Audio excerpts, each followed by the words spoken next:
Hey everybody, my name is Gill and I am excited to be joining you today. I'm going to be talking about how Findorff utilized the analytics to win methodology to build our data management and analytics strategy. So let's head on over into our agenda.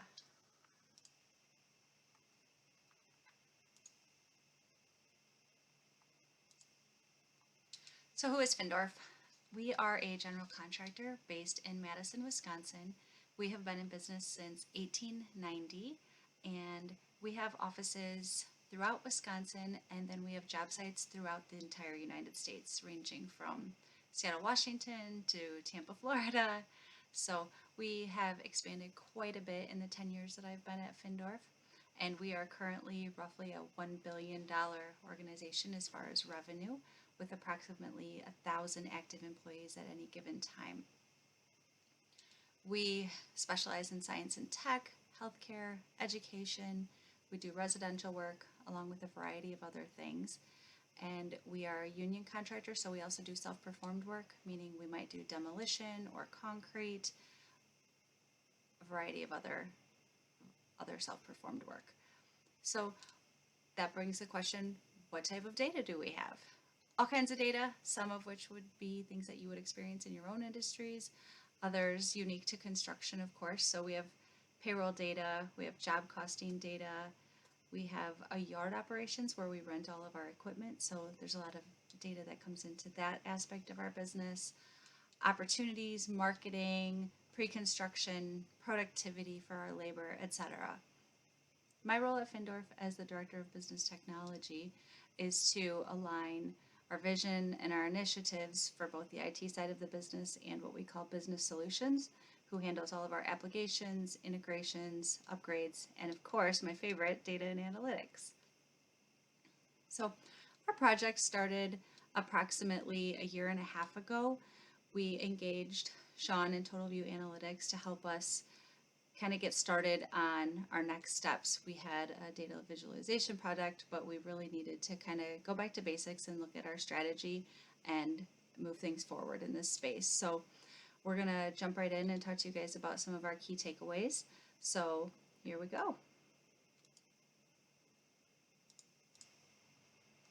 Right off the bat, I would say one of our biggest takeaways is the fact that utilizing this method really engaged the leadership in our organization. Sean facilitated a conversation with our executives, and we were in person, which was amazing. We had a great mix of both focused conversation and loose conversation, if you will. So there was a great amount of conversation around how our data is used, where is our data stored, how much do we trust our data, what is our data quality, what data are we missing, what is our single source of truth, do we have a single source of truth, how do we use our data in making decisions. And a lot of these are things that our executives hadn't really considered in the past or talked about, at least. So it really was eye-opening for them. And through those conversations, we actually worked through this matrix, this data-driven culture assessment, which is actually really fun to work on. So it gave them an opportunity to go through and answer questions, and it gives you immediate results, which is amazing because, as you all know, we live in a culture of immediate gratification. So people want to take their quiz and find out how they did right away. And the awesome thing about this is it's good news, good news. So as a data team, we had done our assessment for the decision-making and data-driven culture in advance and came up with where we thought that Findorff stands as an organization.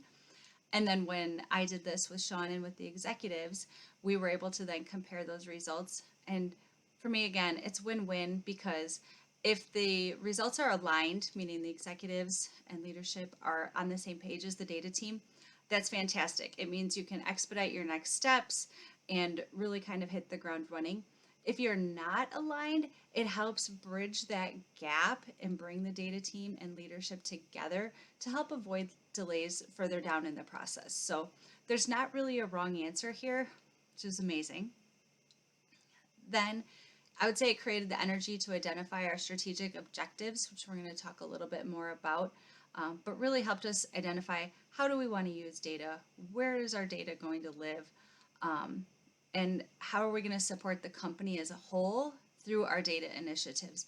And that was really a big thing for us is how does our storage, how does our use of data benefit the company as a whole? And getting the executives to see that and buy into it is huge. So without the assessment, I don't think we would have gotten nearly the amount of buy-in that we did.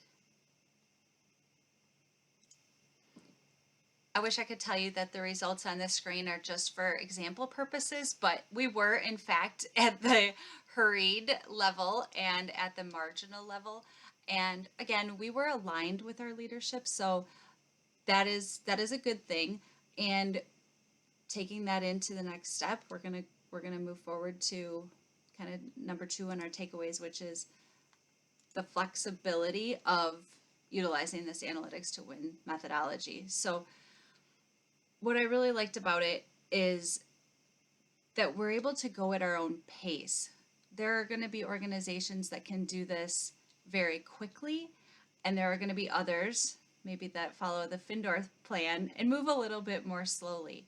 There were several things at play during the time that we were working on this initiative that kind of caused us to lengthen out our process a little bit.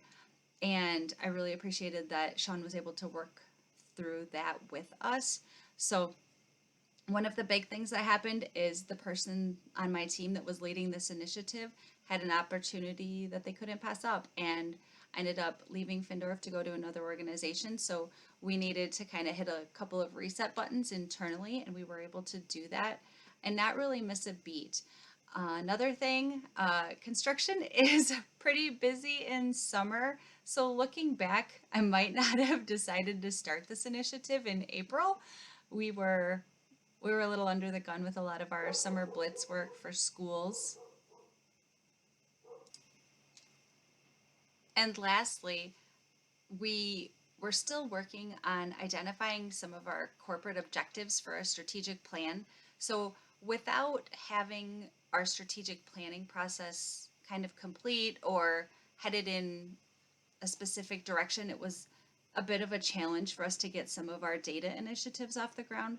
So being able to be flexible with that helped us continue to progress in this space without feeling like we had just stagnated and were completely waiting on leadership to get the strategic plan finalized. So the other thing that was very helpful about this is we started out thinking about it in terms of business functions. And so that would have included, our marketing and business development teams and our yard operations and our accounting teams.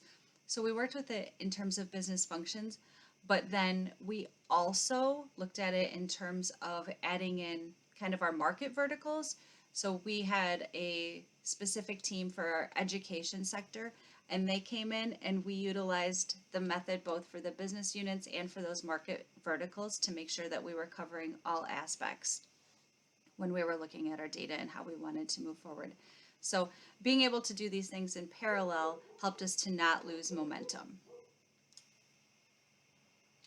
Speaking of momentum, the next key takeaway is that utilizing this method helps mitigate bias. And I don't know about you guys, but our organization certainly is not exempt from the squeaky wheel concept. So there are certain teams who in the past might get more of our attention because they were more vocal, not necessarily because their projects were the most important. So I really enjoyed that utilizing this helped us to get input from leadership, from our IT team, from our business functions, from our market verticals, and we develop our strategy collaboratively. So we worked with those different groups and we had homework assignments, and it was really beneficial. So it engaged them to find out what is most important to support the overall objectives of the company. So everything that those business units are considering kind of rolls up into what we need to be spending our time on. And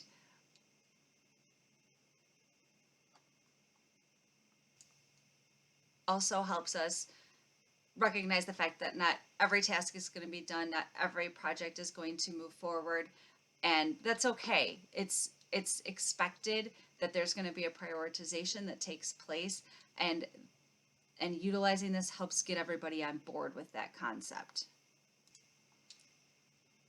So now that everybody's on board, that brings us to the strategy matrix, which is the end all be all for us. We kind of live and die by the strategy matrix. So this is what enables us to set the project priorities and make sure that they do roll up and support our corporate initiatives, and it helps us prioritize them. We only have so many resources, like many of you.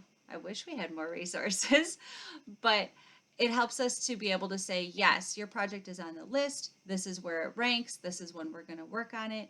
It helps us be able to determine how to spend those resources. Do we have, some low-hanging fruit? That's important to get the ground running and have some quick wins. Do we have some complex projects that are going to take several months to achieve? Yes. So you want to find a good mix. The strategy matrix also helps you identify that there are blockers or prerequisites. Maybe we really want to do an inventory turns analysis, but we don't have the historical data in a usable format. That actually was one of our examples. So we knew that we needed to get a data warehouse in place, and going through this process helped us show that to our executive leadership and be able to get that data warehouse implemented. So now we have just an abundance of data that we can start to report on. And we are also able to expand our team through going through this process. It really helped our leadership and our executives find that there's a lot of value that we're adding. And so we were able to expand our team as a result, which is really exciting. I think they really enjoyed being able to see it on one page, getting that executive summary look. So kind of our final thoughts are that going through this gave our team more confidence in how to execute our strategy and be more creative in our project execution and deflect requests that would have otherwise interfered with getting our projects done. And now we'll open it up for questions.